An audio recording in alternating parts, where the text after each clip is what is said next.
আলহামদুলিল্লাহ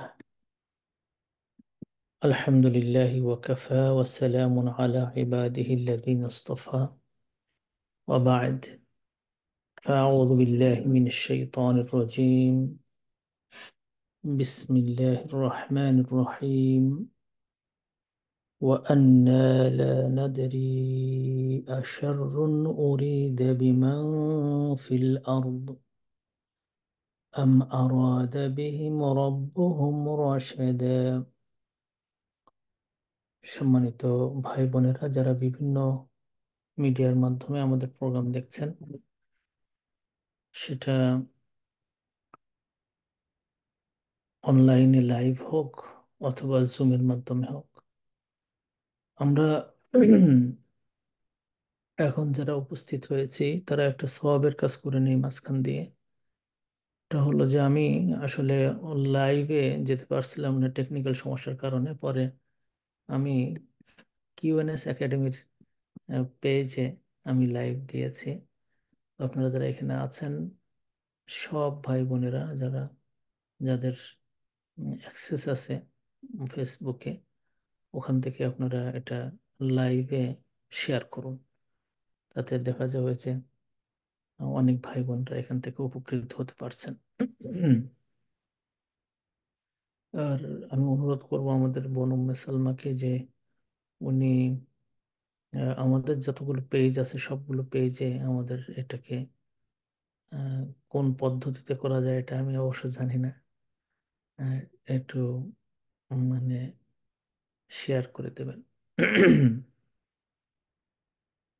সম্মানিত ভাই বোনেরা, আজকে আমি সূরা আল জিন্নের 10 নম্বর আয়াতটা পড়েছি। এবং আমার কাছে মনে হয়েছে যে এই আয়াতটা শেষ করতে পারবো না আজকে। কারণ এখানে জিনদের কাছ থেকে আল্লাহ তাআলা আমাদের শিক্ষা নেওয়ার যে সুযোগ করে দিয়েছেন, সেটা একটা বিরাট ব্যাপার। তো এখানে আল্লাহ তাআলা জিনেরা যে কথাগুলো নবী মুহাম্মদ সাল্লাল্লাহু আলাইহি ওয়াসাল্লামকে বলেছিল, সেই কথার কোটেশন দিচ্ছেন আমাদের কাছে। আল্লাহ তাআলা বলছেন যে ও আন্না, এবং আমরা, নিশ্চয় আমরা। আন্নার উপরে ফাতহা, আন্নার হামজার উপরে ফাতহা দিলেই বোঝা যাচ্ছে এটা ওয়াহির সাথে যুক্ত। কুল ওহিয়া ইলাইয়া, যে হে নবী আপনি সবাইকে বলে দেন আমার কাছে ওয়াহি করা হয়েছে এই যে জিনেরা বলেছে এই কথা, যে আন্না লা নাদরি, আমরা জানি না। এটা ওহির মধ্যে, তার মানে এটা এখান থেকে শিখে নিতে হবে। আর যদি ইন্না পড়া হয়, এটাও মানে অনেক রাতে ইন্না পড়া হয়েছে, ওয়া ইন্না লা নাদরি, তখন এটা যে মানে ফাকালু, জিনেরা যে কথাটা বলেছে তারই কোটেশন হবে। দুটো কোটেশন আমাদের সামনে আসে, একটা আন্না কেরাতে আর একটা হলো ইন্না কেরাতে। আন্না কেরাতটা হলো বেশি স্ট্রং, তাতে হবে কি যে আল্লাহ তাআলা ওহী করেছেন আমাদের কাছে, যে তোমরা এটা, এই ওহী করা হচ্ছে জিনদের কথাগুলোকে, জিনদের কাজগুলোকে তোমাদের কাছে ওহী করে শোনানো হচ্ছে এবং তোমরা এখান থেকে শিক্ষা নাও। এই বিষয়টা হলো কিন্তু আমাদের জন্য একটা খুব গুরুত্বপূর্ণ, যে আমরা যে জিনদেরকে সাধারণভাবে আমাদের সমাজে, মুসলমান সমাজে, বিশেষ করে বাংলাদেশি সমাজে, জিন সম্পর্কে আমাদের ধারণা হলো যে জিনেরা সব কিছু করতে পারে, সব কিছু জানে, সব কিছু দেখে, আমাদের বিরাট ক্ষতি করতে পারে, আমাদের বড় উপকার করতে পারে। মানে আল্লাহ তাআলার পরে আমরা জিনকে মোটামুটি ভাবে শক্তিশালী মনে করে ফেলেছি। সেই জন্য আল্লাহ তাআলা এই সূরাটা নাযিল করে আমাদের জিনদের প্রকৃতি, তাদের নেচার, তাদের অবস্থা, তাদের শক্তি, তাদের মানে কোন দিকে কি করতে পারে তার বর্ণনা জিনদের মুখ থেকে আমাদের কাছে শোনাচ্ছেন। শুনে নাও তারা কি বলে, তারা তাদের সম্পর্কে কি বলে। তা এটা বলার দ্বারা আমরা এমন যেন অবস্থায় আসি যে আমাদের আগে জিন সম্পর্কে আমরা যা চিন্তা করতাম, তার থেকে আল্লাহ তাআলা যে জিন সম্পর্কে পরিচয় করে দিচ্ছেন, তাদের সম্পর্কে আমরা পরিচিত হই। তো এখানে জিনেরা বলতেছেন যে ও আন্না লা নাদরি, এবং নিশ্চয় আমরা জানি না। লা নাদরি মানে আমরা জানি না, আমাদের দিরায়াত হচ্ছে না। জানার কয়েকগুলো শব্দ আছে। একটা শব্দ হলো যে লা না আলামু, আমরা জানি না। তো এটা মানে কোনো একটা বিষয় সম্পর্কে আমার কাছে এলিম বা জ্ঞান অর্জন হচ্ছে না, এই অর্থ আসে। যদি আপনি বলা হয় যে আপনি যে আহ, উম, যদি আপনি মনে করেন বারমুডা ট্রায়াঙ্গল, ওখানে যাবেন, এটা কি জানেন? তা আপনি যদি বলেন লা না আলামু বা লা আলামু, আমি জানি না, মানে ওই সম্পর্কে আমার জ্ঞান নাই। এর আরেকটা ভাষা বলা যায় লা না আরিফু, মানে এই সম্পর্কে আমার পরিচিতি নাই। আমি এই সম্পর্কে হয়তো শুনেছি, আমি জানি এই সম্পর্কে বারমুডা ট্রায়াঙ্গল একটা জায়গার নাম, মেক্সিকো সাগরের আরো কিছু পশ্চিমে পূর্বে ওটা একটা আছে, কিন্তু তার পরিচিতি আমার কাছে নাই। এটা লা না আরিফুল অর্থ। কখনো কখনো অর্থ আসে যে লা নাফকাহু, আমরা বুঝতেছি না, এটাও না আমি জানি না অর্থে আসে।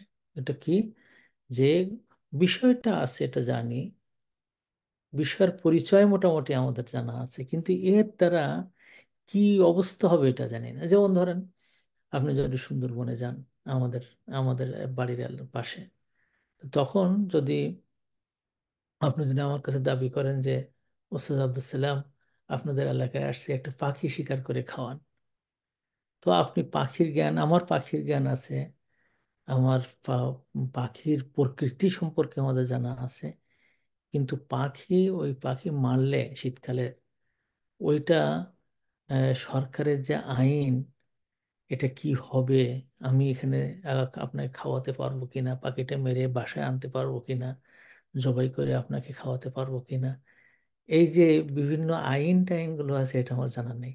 এই জন্য বলছে লা নাফকাহু। এটাই সোহাইব আলাইসাল্লামের কমরা সোহাইব আলাইসাল্লামকে বলছে যে তুমি যা বলো তো আমরা তো আর বুঝি না, জানি না। জানি না মানে কি, তারা সলাৎ জানে, তারা সোহাইবকে নবী হিসেবে দেখছে, কিন্তু কি করতে হবে এটা না বোঝার নাম হলো।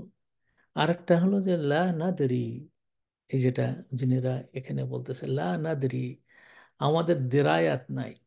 দেরায়াত মানে হলো যে কোনো একটা বিষয় তার ভিতরকার জিনিসটা জানা, কোনো একটা বিষয়ের ভিতরকার। আমি যেন আনা আলামুন নার, আমি আগুন জানি, আনা আরিফুন নার, আমি আগুন চিনি। হুম? আনা আফকাহুন নার, আমি আগুন সম্পর্কে উপলব্ধি করতে পারি। কিন্তু আনা আদরিন নার, আমি আগুন সম্পর্কে জানি। এর মানে হলো ফলাফল। দেরায়াতের অর্থ হলো যে ফলাফল। এই জন্য মানে হাদিস মানে বোঝার ক্ষেত্রে আহ, মানে মুহাদ্দিসরা দুই ভাবে বোঝার চেষ্টা করে, একটা হলো রেওয়ায়াতান আর একটা বলে দিরায়াতান। রেওয়ায়াতান মানে হলো যে এটা আল্লাহ রসুলের কাছে পর্যন্ত গেছে, এটা সত্যি কিনা। তো যাদের নাম ওখানে আছে, তাই নাম শুনলে বোঝা যায় যে হ্যাঁ এটা ঠিকই আছে, এটা রেওয়ায়াতান। রেওয়ায়াতান আর একটা দিরায়াতান, মানে হাদিসের টেক্সটটা, টেক্সটটা কি বলতেছে, ওর দ্বারা আমাদের কোন কোন জিনিস আমলে আনতে হয়, এটাকে দিরায়াতান বলা হয়। তো এখানে মানে উম, এ, জেনেরা বলতেছে আমরা জানি না। কি জানি না? আশারুন উরিদা বিমান ফিল আরদি, যে খারাপ কিছু চাওয়া হচ্ছে কিনা মানে দুনিয়াবাসীর জন্য। আম আরাদা বিহিম রব্বহুম রসাদা, নাকি তাদের রব, হ্যাঁ, মানুষের রব তাদেরকে তাদের ব্যাপারে ভালো কিছু চাচ্ছেন, এটা আমরা দিরায়াত করতে পারছি না। এর মানেটা কি? এর মানেটা হলো যে যেদিন আহ ইকরা বিস্মি রব্বিকা আল্লাযী খলাক এটা নাজিল হয়, ওই দিন থেকে 610 হিজরি, এই শতাব্দী, ঈসা আল্লাহ সাল্লামের জন্মের 610 বছর পরে, আহ, মানে যখন প্রথম নবুয়াত, এই প্রথম আয়াতটা নাজিল হলো, ওই দিন আল্লাহ তাআলা কি করলেন আমরা আগে আলোচনা করছি, যে যে সমস্ত জায়গাগুলো মাকায়েদ ছিল, যে জায়গায় বসে শয়তানেরা বা জিনেরা আল্লাহ তাআলার আহ, বিষয়গুলো, যে সমস্ত বিষয়গুলো সিদ্ধান্ত হয়ে যায় সেগুলো জানার চেষ্টা করত, এগুলোকে মাকায়েদ আল ইসসামা বলা হয়। সেখানে যে মুলিয়াত শিহাব আর রসাদা, সেখানে একেবারে স্ফুলিঙ্গ ভর্তি হয়ে বসে আছে। এখন এইটা এটা তো স্ফুলিঙ্গ আমরা দেখতেছি, ওখানে আসলে আমাদের তাড়াই আনতেছে, এটা আমরা বুঝতেছি। তারপরে ওটা যে আমাদেরকেই লক্ষ্য করে মারা হচ্ছে সেটাও আমরা জানতেছি, কিন্তু লা নাদরি এর ফলাফলটা কি। ফলাফলটা কি, কোনো জিনিস ঘটলে হয় সেটা ভালো অথবা মন্দ হয়। খেয়াল করেছেন? ধরেন আপনি একটা জব নিয়েছেন, সেই জব নিলে তার রেজাল্টটা কি? জব মানুষ নেয় কেন? যে এর এখন এই একটা বছর চলবে, সেই বছরে ওর খাওয়ার ব্যবস্থা একটা হয়ে যাবে, এমনকি ওর বিয়ের ব্যবস্থা হয়ে যাবে। জব পাওয়ার সাথে সাথে ছেলে বা মেয়েকে বলে যে মা এবার তোর বিয়ের বয়স হয়েছে, ছেলেকে বলে বাবা তুই এবার বিয়ে কর। কারণটা কি?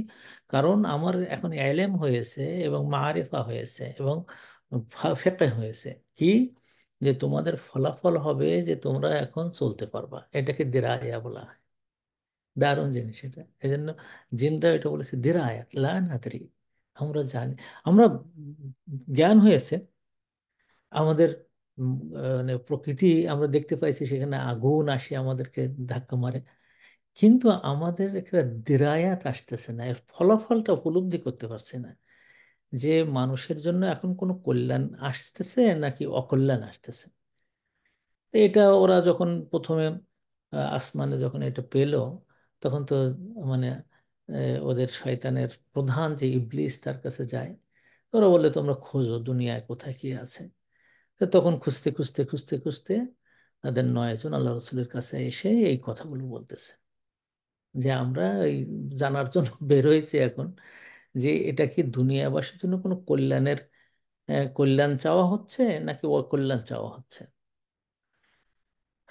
তো এটা এটার জন্য ওরা লেগে আছে, যে ওরা এখন লেগে আছে যে পৃথিবীতে কল্যাণ আমাদের নবীর দ্বারা, কোরআন দ্বারা, নতুন দ্বারা, রিসালার দ্বারা কোনো কল্যাণ আসবে নাকি কোনো অকল্যাণ হবে। এটাই হলো তাদের দেখার বিষয় এবং তারা বোঝার চেষ্টা করতেছে। তো আলহামদুলিল্লাহ গত 1400 বছর, 1445 বছর ধরে, বা তারও চেয়ে আরো একটু বেশি হবে, 1445, তার সাথে যোগ দেন আমাদের নবী হিজরত করেছেন নবুয়তের 13, তাহলে 45 আর 13 কত হয়? 55 3 58, 158 বছর, তাই না? 1458 বছর, 1458 বছর ধরে ইসলামটাকে যদি কেউ মানে চিন্তা করে দেখে, তাহলে দেখবে যে ধর্মীয়ভাবে পৃথিবীকে লিড করেছে যতগুলো ধর্ম, সে ইহুদি হোক, খ্রিস্টান হোক, অথবা সেটা হিন্দু হোক, অথবা অন্য কিছু, ইসলামের নেতৃত্ব দেওয়ার বয়স কিন্তু বেশি। এবং ইসলাম যখন নেতৃত্ব দিয়েছে, পৃথিবীবাসী এখনকার চেয়েও ভালো অবস্থায় আছে। ইসলামের হাতে এই একদিনে 17 লক্ষ লোক, 18 লক্ষ লোক মরেনি। ইসলামের হাতে যত দেশ জয় করেছে, কম না কিন্তু, দেশের পর দেশ জয় করেছে। কোনো একটা দেশ দখল করতে যেয়ে 1 2 দিনে 17 লক্ষ, 18 লক্ষ লোক মারা মারা এদের হাতে যায়নি কোনোদিন। কিন্তু মুসলমানদেরকে মেরেছে হালাকু খান বাগদাদ দখল করার পরে। এই যে ইরাকে 1 মিলিয়নের মানে 10 লক্ষের মতন মানুষ মেরে ফেললো এই কয়েক বছরে। ইয়ামানে দেখেন প্রায় 1 মিলিয়নের মতন মারা শেষ। তারপরে এই যে আফগানিস্তানে মিলিয়নের উপরে চলে গেছে। সিরিয়াতে প্রায় মিলিয়নের কাছাকাছি চলে আসছে। হ্যাঁ, এই যে জিনিসগুলো, এটা একটু মানে জায়গা, বোঝার জায়গা, যে মানে মানে ইসলাম যখন ধর্ম হিসাবে, জীবন বিধান হিসাবে মানুষের কাছে আসছে, সুবহান আল্লাহ আদিম এবং সুবহান আল্লাহ আদিম, এটা কল্যাণ আর কল্যাণ, মানুষকে উপকার। যে দেখেন মানে যুদ্ধ হয়েছে বদর যুদ্ধ। সেই যুদ্ধে যারা আমাদের নবীকে বারবার মারতে আসছে, এইরকম 70 জনকে মারা হয়, কাফেরদের একেবারে মাথা। এই 70 জনকে যখন আহ, মানে আল্লাহ রসুল সাল্লাহ সাল্লাম একটা ব্যবস্থাপনা রেখে আসছেন, সেখানেও তাদের বিরুদ্ধে এমনটা করেনি যেটা ওহুদে কাফেরেরা করেছিল। আল্লাহ রসুল কাউকে অনুমতি দেয়নি যে আবু আবু জাহালের লাশটা নিয়ে কান কাটতে, নাক কাটতে, চোখ কাটতে, বুক ফেড়ে, কলিজা চিবাতে। আল্লাহ রসুল অনুমতি দেয়নি। একজন মানুষ, মানুষ হিসেবে যে সম্মান তার থাকা দরকার সেটা দিয়েছে। তো তাকে ওখানে ফেলে দাও, ওই গর্তের মধ্যে। কিন্তু তার দেহের উপরে আবার এইগুলো যেন বিকৃতি না করা হয়। অথচ ওরা ওই মাত্র 1 বছর পরে উহুদ যুদ্ধে যখন জয়লাভ করলো, মানে কাফেররা, দেখা গেল কি করলো। আপনারা সেই ইতিহাস জানেন যে অনেক সাহাবীর লাশ পাওয়া যায় কিন্তু চেনা যাচ্ছিল না। এক সাহাবীর সমস্ত শরীর রক্ত দিয়ে ঢাকা, নাক মুখ কাটা, এমন একটা অবস্থা হয়ে গেছে যে তার কেউ চিনতে পারেনি। 70টা লাশ পড়ে আছে, 69টা চেনা গেছে, একটাকে চেনা যাচ্ছে না। হ্যাঁ, কে হতে পারে, কে হতে পারে। এই সময় এক মহিলা জোরে কেঁদে উঠছে, আমি আমার ভাইয়ের জীবিত অবস্থায়ও পাচ্ছি না, তার লাশও পাচ্ছি না। আমার ভাইকে হারাই গেছে। ভাই কই? তো ভাইয়ের নাম কি? তো নদর ইবনু মালিক। নদর ইবনু মালিক, তো সে তখন সবাই বলতেছে যে হ্যাঁ, এর মাঝখানে তো আছে, দেখো এখানে একটা লাশ শনাক্ত করা যাচ্ছে না, দেখো তো এটা তোমার ভাই কিনা। তো এসে তারপরে ওই মুখ দেখে চিনতে পারেনি, বুক দেখে চিনতে পারেনি, পা দেখে চিনতে পারেনি। তো বলতেছে যে আমার ভাইয়ের ডাইন হাতের একটা আঙুল কাটা ছিল, দেখো তো দেখি তোমাদের সবাই যে ডান হাতের এই শেষের এই আঙুলটা কাটা আছে কিনা। তো পরে দেখে যে সত্যিই সেই আঙুলটা কাটা। তখন বলছে এই হলো আমার ভাই। এত বিকৃতি করেছে লাশটা। হযরত হামজা রাদিয়াল্লাহু তাআলা আনহুকে সুবহানাল্লাহ, নাক কাটছে, চোখ উপড়ে ফেলছে, চোখ দুটো আঙুল দিয়ে ভিতর থেকে চোখ উপড়ে ফেলছে। হায় হায়। এরপরে এতেও রাগ কমেনি, শেষে বুকে তরবারি দিয়ে বুকটাকে ফেড়ে ফেলছে। ফেড়ে ওখান থেকে কলিজাটা বের করছে। হার্ট, কলিজা তো না, হার্ট বের করছে। টেনে এরকম করে বের করে সেই হার্ট কেটে ফেলছে। এমনকি এটা আছে যে হিন্দা নাকি কিছু মুখেও দিয়েছিল কিন্তু খায়নি। তো এইভাবে যে ইসলামের ব্যাপারটা, এর আফটার ম্যাথটা কি আসবে, তখন তো কেবল ইসলাম প্রসারিত হচ্ছে, জিনদের মাঝখানে কেবল ইসলাম গেল। এটা হলো 12 নবুয়তের, 12 বছরে, হুম, হিজরতের 1 বছর আগের কথা। তো তখনও পুরোপুরি বোঝা যাচ্ছে না ইসলাম কি।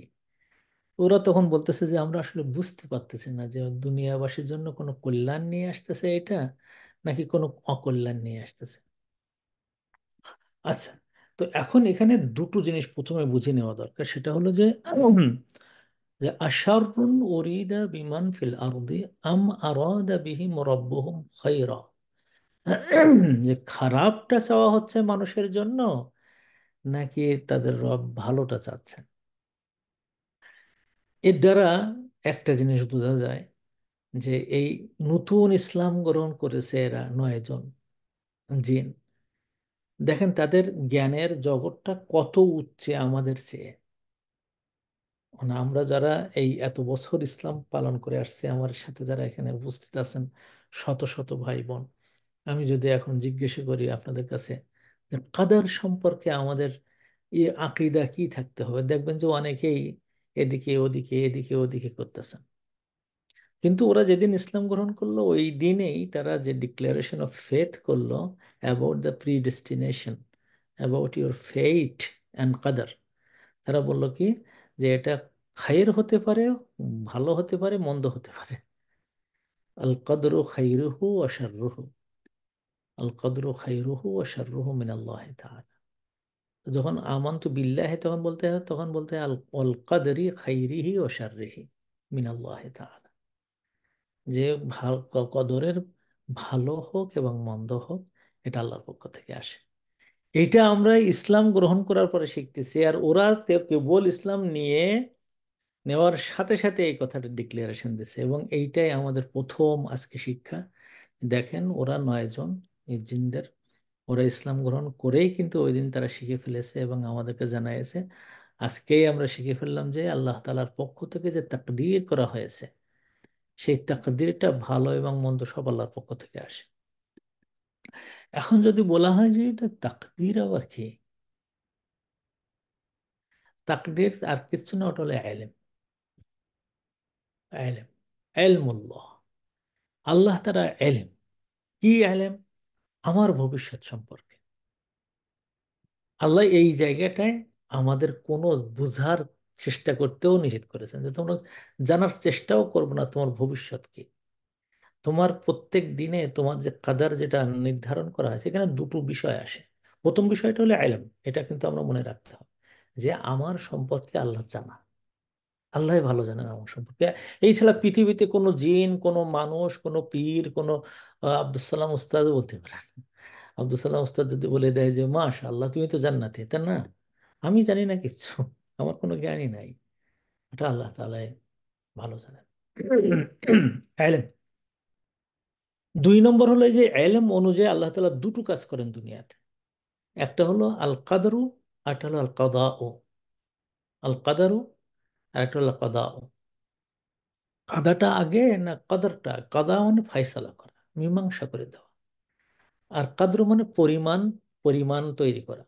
কদর, কদর পরিমাণ তৈরি করা। আর কাদা হলো ফায়সালা করা। কোনটি আগে আসে এটা নিয়ে যথেষ্ট মতনৈক্য আছে। তা আমি যেটা সহজভাবে বুঝেছি, আমার কাছে মনে হয়েছে যে কাদাটা আগে আসে। কাদাটা আগে আসে কি, যে আব্দুস সালাম সে 70 বছর, 50 বছর, 60 বছর বাঁচবে, ফয়সালা। আব্দুল সালাম এই বছরে এত টন মানে ভাত খাবে, এত মন গোস্ত খাবে, এত মন মাছ খাবে, এটা ফাইসলা করা। এটা বলে কাদা বলা হয়। ওয়াল কাদা, ওয়াল কাদা আল কাদর। ও কাদা রব্বুকা আল্লা তা'বুদু ইল্লা ইয়াহু, এই কাদা। দুটো। দ্বিতীয় হলো, তৃতীয় জিনিস হলো কি, কাদার পরে, ফাইসালার পরে, ওই ফাইসলা অনুযায়ী আমি এই বছরে কতটুকু পাবো, এটাকে বলে তাকদীর। এটা হলো কাদার, এটা হলো তাকদীর।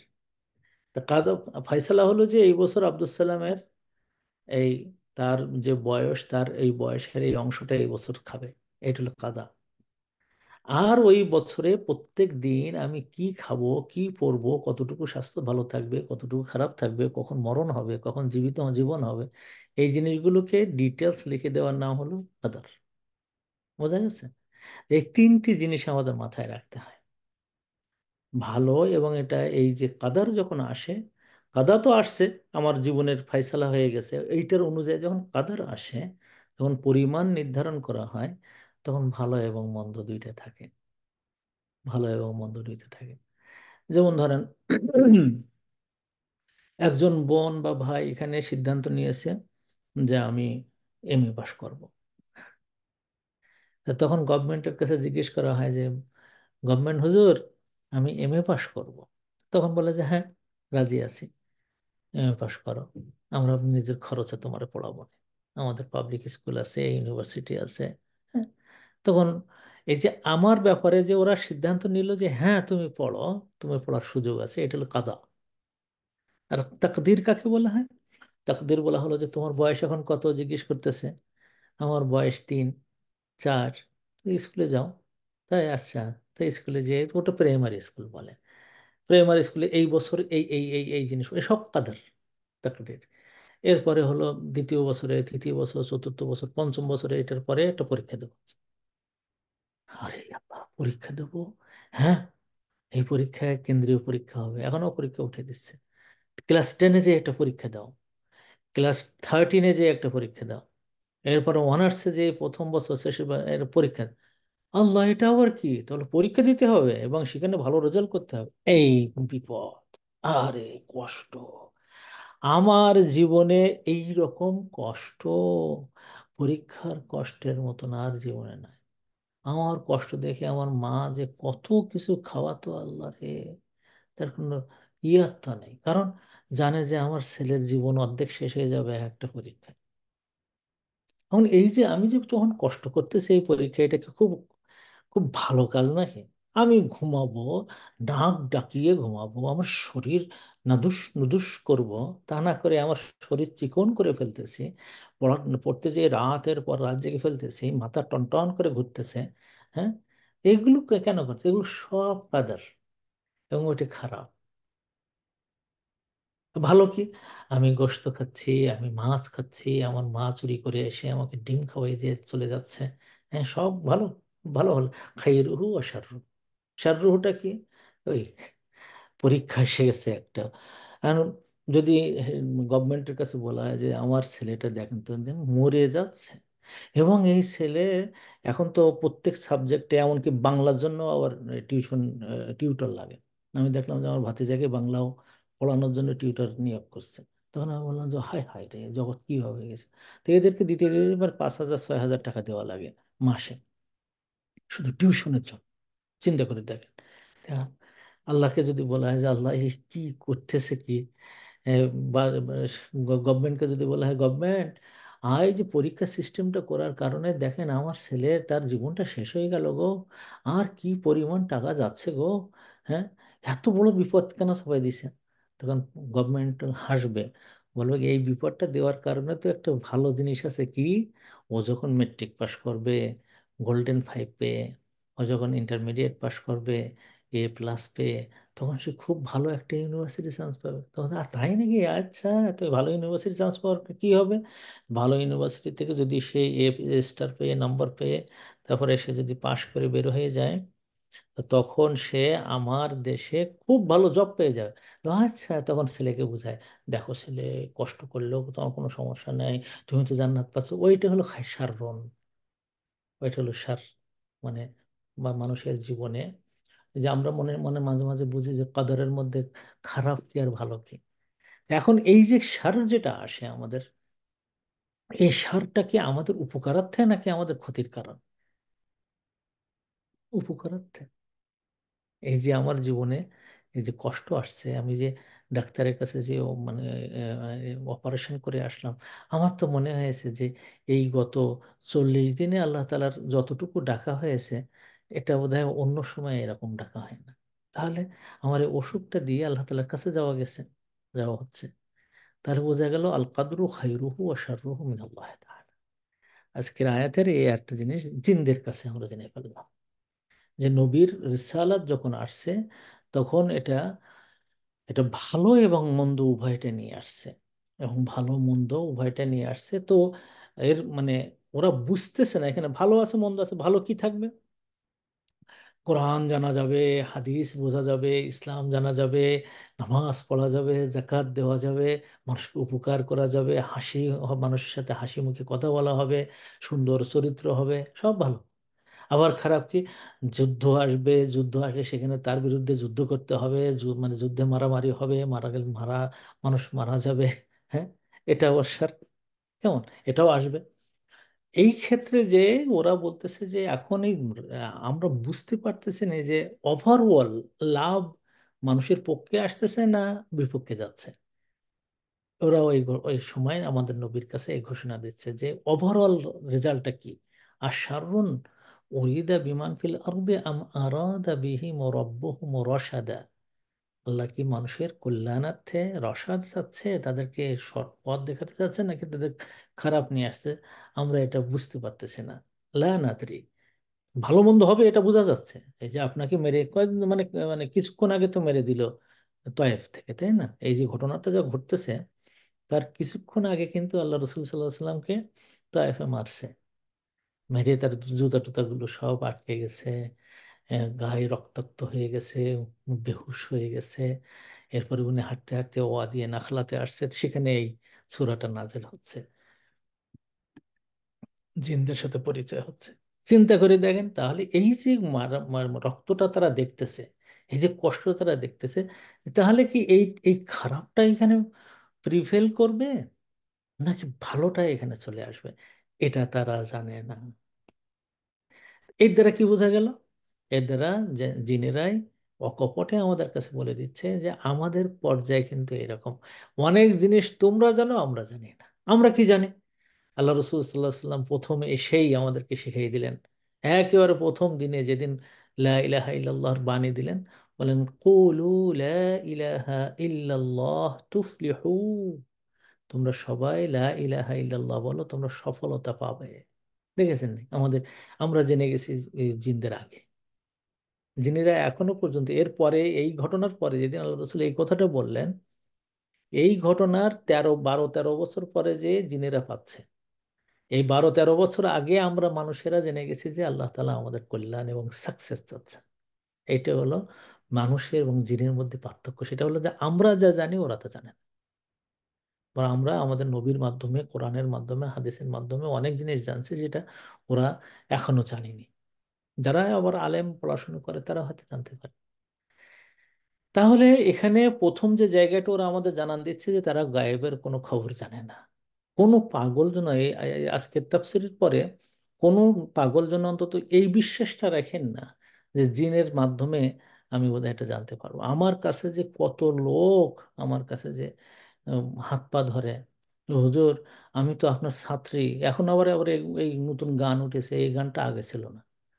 আগে সবাই আমার মানে বোন হিসেবে পরিচয় দিত। এখন আমার পরিচয়, উস্তাদ আমি তো আপনার ছাত্রী, আপনি একটু আল্লাহর কাছে একটু ইস্তেখারা করে শুনি, দেখেন না যে আমার সমস্যাটা কি হয়েছে। আমি বললাম যে এই কি ফিতনা শুরু হয়ে গেল আবার, আল্লাহর কাছে শুনতে হবে, মানে এই গায়েবের খবর আমার নিতে হবে। আল্লাহ বলেন যে এই গায়েবের খবর পৃথিবীতে কেউ জানে না, জিনেরা তো জানেই না। অনেকে এই জিনের কাছ থেকে জানার জন্য তারা চেষ্টা করে। কালকে আমাদের এখানে আমার এক উস্তাদ আসছিলেন, উনি গল্পটা করতেছিলেন যে মানে ঢাকায় একজন জিন চালক আছে। সে ওই জিনের মাধ্যমে এইখানে কি হচ্ছে ওইখানে কি হচ্ছে এই খবর নেওয়ার চেষ্টা করছে। আমি বললাম যে এই যে ভোটের আগে কি হবে, কিভাবে ভোট হবে, এটা একটু জানা গেছিল নাকি? তো বললাম, না এটা তো আমরা চেষ্টা করিনি। তা জানা জানা যেত তারা যদি গায়েবের খবর জানে। আল্লাহ তাআলা বলে দিচ্ছেন সূরা জিনের মধ্যে যে গায়েবের খবর শোনার তাদের কোনো উপায়ই নাই। শুনতে গেলেই সেখানে তাদের তাড়া দিয়ে মেরে ফেলা হয়। চিন্তা করে দেখেছেন? তো এরপরে আবার কেন বলতে হবে না মানে জিনেরা গায়েবের খবর জানে? তো এই আয়াত থেকে আল্লাহ তাআলা আমাদেরকে একেবারে স্পষ্ট বুঝাই দিচ্ছেন জিনের মুখ দিয়ে, কথা দিয়ে, যে দেখো জিনেরা এই কথাটা একজন মানুষ নবী মোহাম্মদ সাল্লাহ সাল্লামকে এই কথা বলেছে। কি বলেছে? যে দুনিয়ায় নবী মোহাম্মদ সাল্লাহ সাল্লামের রিসালাতটা মানুষের ভালো নাকি মন্দ নিয়ে আসছে তা আমরা জানি না। তাহলে কত মানে জ্ঞানের সীমানা। এবং আরো আরো কয়েকটা আয়াতে এরকম পাবেন, যেমন সুলেমান আলাইহিসসালামের সম্পর্কে যখন বলা হচ্ছে যে তাদেরকে বাইতুল মাকদিস তৈরি করতে বলা হলো, জিনেরা তৈরি করতেছে, করতে করতে এই সময় আজরাইল আসছে বা মালাকুল মউত। আজরাইল বলার শব্দটা হাদিসে নাই, মালাকুল মউতটাই হলো মানে সুন্দর নাম, আল্লাহ রসুলের দেওয়া নাম। উনি এসে বলছেন যে সুলাইমান আলাইহিসসালাম, আল্লাহ তাআলা আপনাকে সালাম দিয়েছেন এবং আপনার যাওয়ার সময় হয়ে গেছে, আপনার যান এখন আমি কবজ করি। তো উনি বললেন যে এখন কি করা যায়, যে আমি জিনগুলোকে যে কাজে লাগাই দিয়েছি ওই কাজটা শেষ না হলে আমি মরে গেছে শুনলে তো ওরা এই কাজ করবে না। বলে যা তাহলে একটা কাজ করি, যে আপনি যে লাঠির উপরে ভর করে আছেন আপনি ওই লাঠির উপরে ভর করে থাকবেন, আপনার জানটা এভাবে নিয়ে যাও, ওরা টেরও পাবে না। তো ঠিক আছে। এরপরে ওই লাঠির উপরে ভর করা অবস্থায় উনি দাঁড়াই আছেন, আর ওদিকে ওনার জানটা চলে গেল। উনি ওইভাবে দাঁড়ায় আছেন, জিনেরা দেখতেছে যে আহ, সুলাইমান আলাইহিস সালাম আমাদের কাজ দেখতেছেন। এর মধ্যে তখন তার পাঁচ ওয়াক্ত নামাজ ফরজ নাই যে পাঁচ নামাজ পড়তে যাচ্ছে টের পেয়ে যাবে, তখন তার সব এই এই ধরনের নামাজ ছিল না সুলাইমান আলাইহিস সালামের সময়। জিনেরা দেখে যে সুলাইমান আলাইহিস সালাম দাঁড়িয়ে দাঁড়িয়ে কাজ করতেছে। জিনরা যেদিন যেদিন একেবারে বাইতুল মাকদিস সম্পূর্ণ শেষ হয়ে গেছে ওই দিন আল্লাহ তাআলা কিছু উই পোকাকে বললেন যে তোমরা এখন সুলাইমান আলাইহিস সালাম যে লাঠিটা ভর করে আছে ওইটাকে তোমরা খাও। তো খাওয়া শুরু করছে, নিচের থেকে খেতে খেতে খেতে খেতে খেতে খেতে যখন অন্তত বিঘেত কান পর্যন্ত উপরে উঠে গেছে, তখন আস্তে করে এরকম করে পড়ে গেছে। নাড়া লাগলে উনি পড়ে গেছেন। ওরা ওরা সবাই ছুটে আসছে, সে দেখে যে মানে সুলাইমান আলাইহিস সালাম ইন্তেকাল করেছে। তখন ওই কোরআনের মধ্যে বলছে যে তখন তারা এইভাবে বলে ফেললো সবাই একযোগে, যে আমরা যদি গায়েব জানতাম তাহলে তো মরে গেছে তো আরো অনেক আগে, আমরা তাহলে এই কষ্টের মধ্যে আমরা থাকতাম না। আল্লাহ তাআলা কোরআনের মধ্যে একাধিক জায়গায় জিনদের মুখ থেকে, জিনদের কাছ থেকে এটা শিখাইছেন আমাদেরকে যে তোমরা কখনো এটা বিশ্বাস করবে না জিনরা গায়েব জানে, জিনরা ভবিষ্যৎ জানে, জিনরা অতীতকালের কোনো খবর জানে না। এখানে 10,000 বছর আগে কি হয়েছে জিনদের মাধ্যমে শুনে নেব না? তাহলে তো আর ওই ইতিহাসের যে সমস্ত জায়গাগুলো, যেমন আদম আলাইহিস সালামের জীবনী লেখার জন্য কোরআন শরীফ আর হাদিস শরীফ পড়ে মরতে হতো না আমাদের। জিনদের কাছে শুনলে তো বলে দেয়, "এই এখন কি হয়েছিল তখন কি হয়েছিল।" ওরা জানেও না কিছু। এই দ্বিতীয় আরেকটা জিনিস আমরা এই আয়াতের মধ্যে জানছি। দেখেন, আমরা কিছু কিছু ক্ষেত্রে খুব বেয়াদব হয়ে যাই। বেয়াদব হয়ে গেছে। আমাদের ওখানে এক আহ, মানুষ তার মানে বাচ্চা হারাই ফেলে মানে মারা যায়। তো একটা মারা গেছে, কবর দিয়েছে। আর একটা অসুখ ছিল, তার পিছনে জমা জমি বিক্রি করে খুবই চিকিৎসা করার পরেও আর মারা গেছে।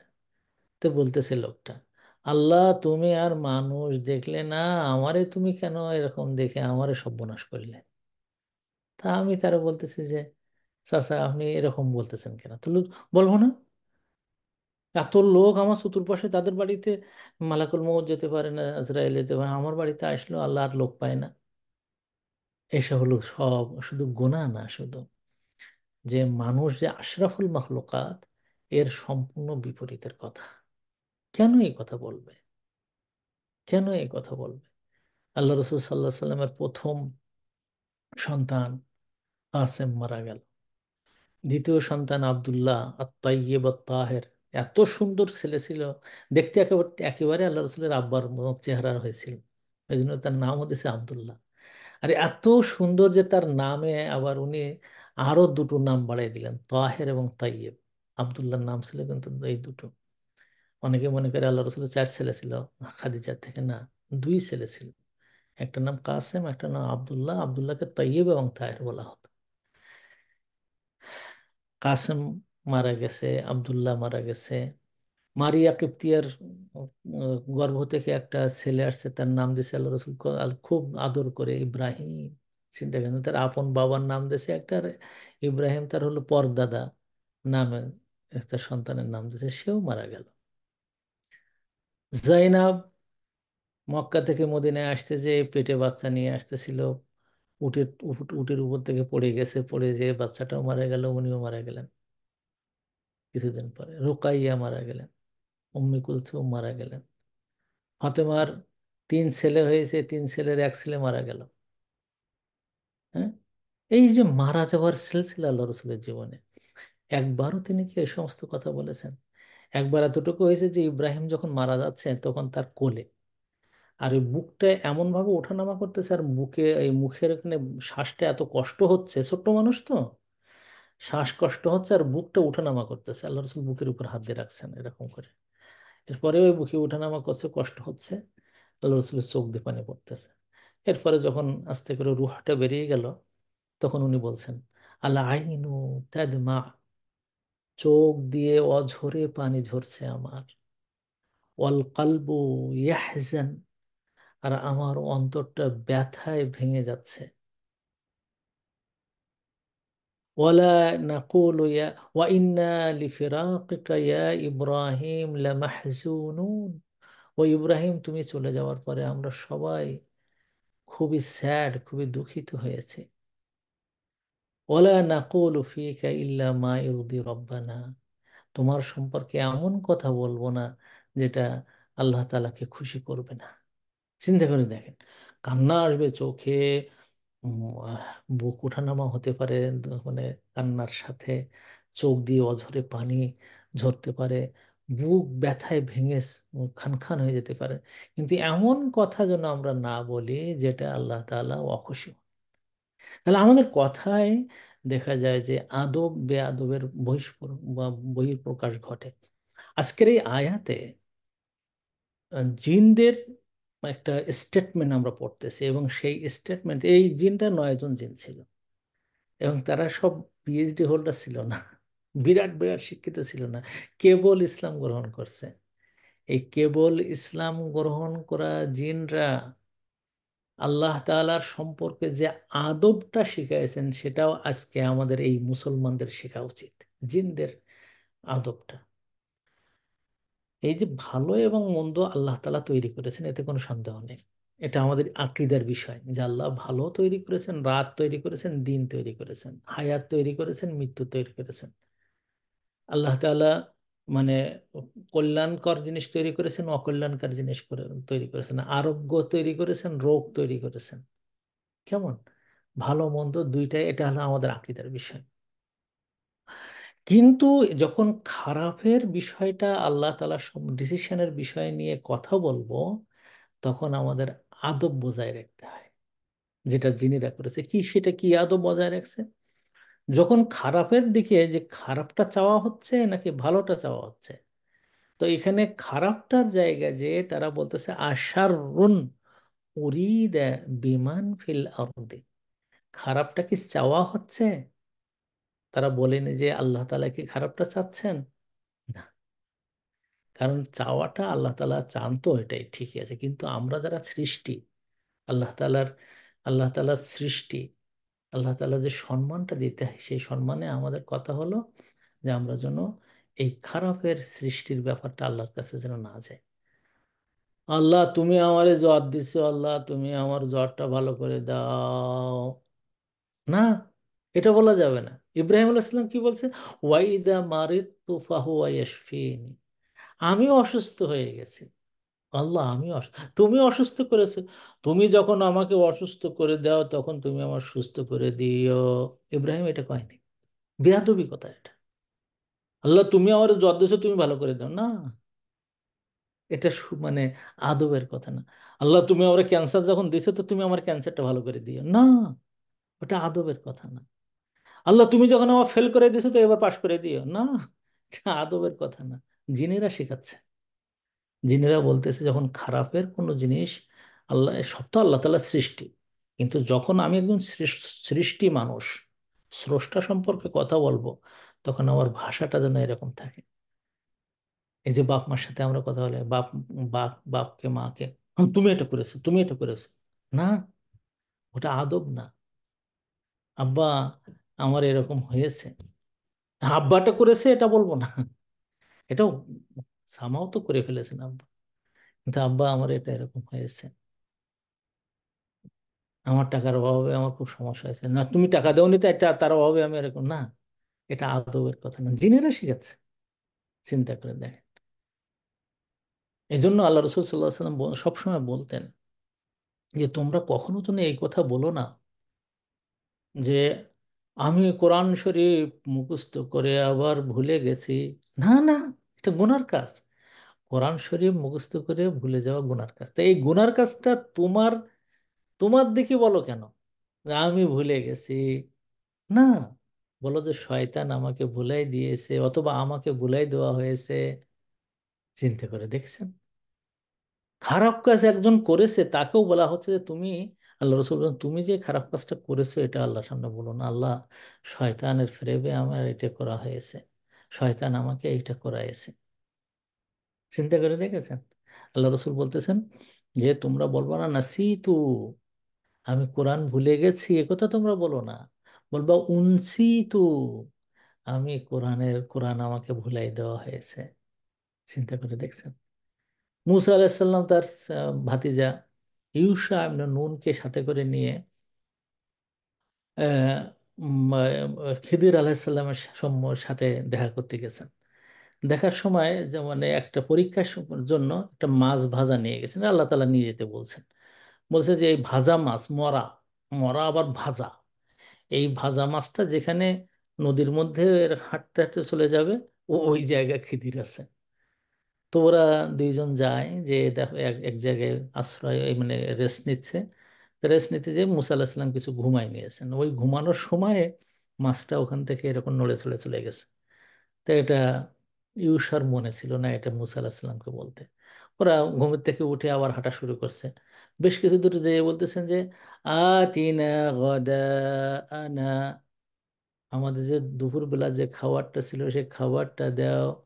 লাকাদ লাকিনা ফি সাফারিনা হাদা নাসাবা, আমরা এই যে সফর করতে বের হলাম, এই সফরে আমার খুব ক্লান্তি এবং ক্ষুধা লেগেছে। তখন তার ছেলে, তার ভাতিজা ইউশা ইবনে নুন, তিনি পরবর্তীতে নবী হয়েছেন। দেখেন তার ভাষাটা কি বলছে, যে অমা আনসানিহি ইল্লা শাইতান আন আযকুরা, আসলে সে মাছটা চলে গেছে, কিন্তু শয়তান আমাকে এটার জন্য আপনাকে না বলে এটা ভুলাই দিছে। দেখছেন নি? নবীদের কথা, ভালো মানুষদের কথা মানে জিনদের কাছ থেকে আল্লাহ তালা আমাদের শেখাচ্ছেন যে কোনো খারাপ কিছু ঘটলে সেটা বলো না যে আল্লাহ এটা করেছে। অনেক ক্ষতি হয়ে গেছে, আল্লাহ আমার ক্ষতি করেছেন। শরীর খারাপ হয়ে গেছে, আল্লাহ আমাকে রোগ দিয়েছেন। বলতে হয় যে আমাকে রোগে পেয়েছে, আমি অসুস্থ হয়েছে। ওইদে মারিত্তু ফাহুয়া ইয়াশফিন। হ্যাঁ, তো এটা জিনদের কাছ থেকে আজকে আমরা এক সুন্দর একটা জিনিস শিখলাম, যে যখন কোনো মন্দ জিনিস আমাদের জীবনে আসে তখন যেন আমরা আল্লাহর দিকে এটা এই না করে যে আল্লাহ তুমি এটা করাইছো। আমাদের আকীদাও এটা যে আল্লাহ করেছে, কিন্তু যখন বলবো ভাষাটা এরকম থাকবে যে আল্লাহ হয়তো আমার গুনার কারণে শয়তান এটা আমারে করাইছে, অথবা আল্লাহ এটা আমার ভুল হয়েছে, তুমি এটা করেছো না, এটা বলা যাবে না। আল্লাহ রসুল এই জন্য দোয়া করতেন যে আল খায়রু কুল্লুহু বিয়াদিক, আল্লাহ কল্যাণটা সবটাই তোমার হাতে। অশাররু লাইসা ইলাইক, খারাপটা তোমার দিকে যায় না। খারাপের স্রষ্টা আল্লাহ তাআলা। যত খারাপ আছে ভালো আছে সব স্রষ্টা আল্লাহ তাআলা, কিন্তু আমি এই খারাপটা আপনার সাথে লাগাই না। আল্লাহ রসুল আমাদের শেখাচ্ছেন। তো এইভাবে আমাদের এই যে মানে সূরা জিনটা আমি আমি তাজ্জব হয়ে গেছি আল্লাহ তাআলা কেন আমাদের সামনে দিয়েছেন। যে বর্তমান জামানায় আপনি চিন্তা করে দেখেন প্রায় 90% মুসলমানের ঘরে জিন কেন্দ্রিক ভুল ধারণা, 90-এরও বেশি জিন কেন্দ্রিক ভুল ধারণা। বড় বড় আলেম ওলামাদের এরকম ভুল ধারণা হয়ে রয়েছে যে জিনরা কত কিছু করতে পারে। এক জায়গায় দেখা, কালকে আমরা কজন বসছি তার মধ্যে দেখতেছি জিনদের বাবারে বিরাট কিছু হয়ে যাচ্ছে একেবারে, কিন্তু আসলে ওই রকম না। কোরআন আমাদের শেখাচ্ছে এরকম না। জিন বরং তোমাদের চেয়ে আরো এর দিক দিয়ে দুর্বল। আগামী সপ্তাহে ইনশাল্লাহ জিনদের আরো কিছু বর্ণনা তারা নিজেরাই নিয়ে আসবে, তারা কেমন ধরনের লোক। আমরা ইনশাল্লাহ সেটা নিয়ে আলোচনা করব। আজকে আমরা এই যে লাইন থেকে আমরা শিখলাম যে আল্লাহর কাদার এবং কাদা, তার তাকদীর সম্পর্কে জিনদের একটা ধারণা। প্রথম ধারণা হলো যে ভালো এবং মন্দ সব আল্লাহ তাআলার কাছ থেকে তৈরি হয়েছে। এই ভালো এবং মন্দ কোনো একটা ঘটনা ঘটলে এটা মানুষের কল্যাণটা বেশি হবে না অকল্যাণ বেশি হবে এটা কেউ জানে না, জিনরাও জানে না। এটা আল্লাহ তাআলাই সবচেয়ে ভালো জানেন। এই জন্য মানে সবসময় আলহামদুলিল্লাহ আলা কুল্লি হাল বলতে হয় কেন? কোনো মানুষ অসুস্থ হলে আলহামদুলিল্লাহ আলা কুল্লি হাল। এবং এটা আল্লাহ তাআলা এর এর এই মুখের দিকে তাকে মানে খুবই বিস্মিত হয়ে যান। আজাবান লি ইমরি ইন মুসলিম বা ইমরি ইন মুমিন, যে কোনো মুমিনদের কাজ দেখে আল্লাহ তাআলা বলেন যে বিস্মিত হতে হয়। আল্লাহ নিজেই বলতেছেন বিস্মিত হতে হয়। চিন্তা করে দেখেন কি, যে সে যখন কোনো ফাইন আসাবাহু খাইরুন, যখন তাকে কোনো ভালো জিনিস পেয়ে যায়, ভালো জিনিস সে তার জীবনে এসে যায়, তখন কি করে? শাকারা, সে শুকুর গুজার হয়, শুকুর করে। ওয়াইন আসাবাহু শাররুন, আর যদি কোনো খারাপ তার জীবনে এসে যায়, ক্ষতি হয়ে যায়, সমস্যা হয়ে যায়, সবারা, সে তখন সবর করে। আর যদি বলে আলহামদুলিল্লাহ আলা কুল্লি হাল, তখন আল্লাহ তাআলা তাকে দিয়ে মানে ফেরেশতাদের সামনে তাকে দিয়ে গর্ব গর্ব করেন যে দেখো আমার বান্দা কোন পর্যায়ের। আজকের এই আয়াতটা আমাদের আর একটা শিখাই দিচ্ছে, সেটা হলো এই যে যখন কোনো অকল্যাণ জিনিস আমাদের জীবনে ঘটে, অথবা কোনো পাপের কাজ আমাদের জীবনে, কোনো অনিষ্টকর কোনো কাজ আমাদের জীবনে হয়ে থাকে, সেটা যেন আমরা এইভাবে না বলে আল্লাহ তুমি করেছো, বরং বলতে হবে যে না এটা আমার জীবনে হয়েছে, শয়তান আমাকে করেছে, অথবা আমি আমার এক সমস্যার সম্মুখীন হয়েছি। উম, আইয়ুব আলাইসাল্লামকে যখন আল্লাহ তাআলা একটার পর একটা পরীক্ষা নিচ্ছিলেন, একেবারে জানাই ফেরেশতারা সবাই জানে যে আল্লাহ তাআলা এখন এই আইয়ুব আলাইসাল্লামকে পরীক্ষা নিচ্ছেন। আর তিনি একজন নবী ছিলেন সে সময়, তারও জানা যে আল্লাহ তাআলা পরীক্ষা নিচ্ছেন। যখন একবার মরণের কাছাকাছি চলে আসছেন, সমস্ত শরীরে ইনফেকশন পাস হয়ে গেছে, টিপলেই গা থেকে পুঁজ বের হয়। আহ, চিন্তা করে দেখেন, এইরকম একজন মানুষ যখন তার এই জিভে এই এই মুখের দিকে এসে তো ইনফেকশন হয়ে গেছে, জিভে এমনভাবে ব্যথা শুরু হয়ে গেছে যে তিনি আর ওই মুখে উচ্চারণ করতে পারছেন না। তখন উনি একটা দোয়া করলেন, রব্বি ইন্নি মাসানি আদ-দুররু ওয়া আনতা আরহামুর রাহিমিন। আল্লাহ, ইনফেকশন, অনিষ্টতা আমাকে স্পর্শ করেছে। উনি বলেননি যে আল্লাহুম্মা ইন্নাকা মাসাসতানি বিদুররিন, ও আল্লাহ তুমি আমাকে অনিষ্ট দিয়ে ধরে ফেলেছো, না, এটা বলা যায় না, বেয়াদব, এটা আদবের মধ্যে পড়ে না। আল্লাহ, অনিষ্টতা আমাকে ধরে ফেলেছে, আল্লাহ শয়তান আমাকে ভুলে দিয়েছে, আল্লাহ আমার আমার কারণে আমি খুব সমস্যা পড়ে গেছি। হ্যাঁ, অনেক রোগ আসে কিন্তু এর কারণে, মানুষের কারণে। আমার আব্বার যখন ওই ব্রেন স্ট্রোক হলো, এখানে অনেক ডক্টর বোনেরা আছেন, তো আপনারা জানবেন ভালো যে ব্রেন স্ট্রোক যখন হলো, তখন আমি ডাক্তারের সাথে খুব বেচাইন হয়ে জিজ্ঞেস করতেছি যে এরকম হলো কেন। তো বলেছে হয়েছে এই কারণে যে উনি পানি কম খেতেন, উনি ঘুমাতে পারতেন না, তার ঘুম ছিল না, পানি কম খেতেন। তারপরে ব্রেন জীবিত রাখে এরকম কিছু তৈলাক্ত জিনিস আছে, যেমন বাদাম বা এই সমস্ত উনি খেতেন না। এইগুলো কেউ লক্ষ্য করেনি। শুকাতে শুকাতে শুকাতে এমনভাবে শুকাইছে যে এখন স্ট্রোক করার পরে ও আর কোনো কার্যকর হওয়ার সম্ভাবনা নেই। এমনকি যদি আপনার আব্বা যদি এখন জীবিত হয়েও যায়, তা আগামী যতদিন উনি বেঁচে থাকবেন আপনার ওই কথা আর বের হবে না, চোখে উনি দেখবেন না, ওগুলো সব শেষ হয়ে গেছে। চিন্তা করে দেখেন। তো এখন এই যে আমার শরীরের যে এই ক্ষতিটা, তা আল্লাহর দিকে যে বলা যাবে নাকি যে আল্লাহ তুমি আমার ব্রেন স্ট্রোক করাইছো। তো ওই জায়গায় বলতে হয়, আল্লাহ আমার আমার ত্রুটির কারণে আমি ক্ষতিগ্রস্ত হয়ে গেছি, তুমি আমাকে শেফা দান করো।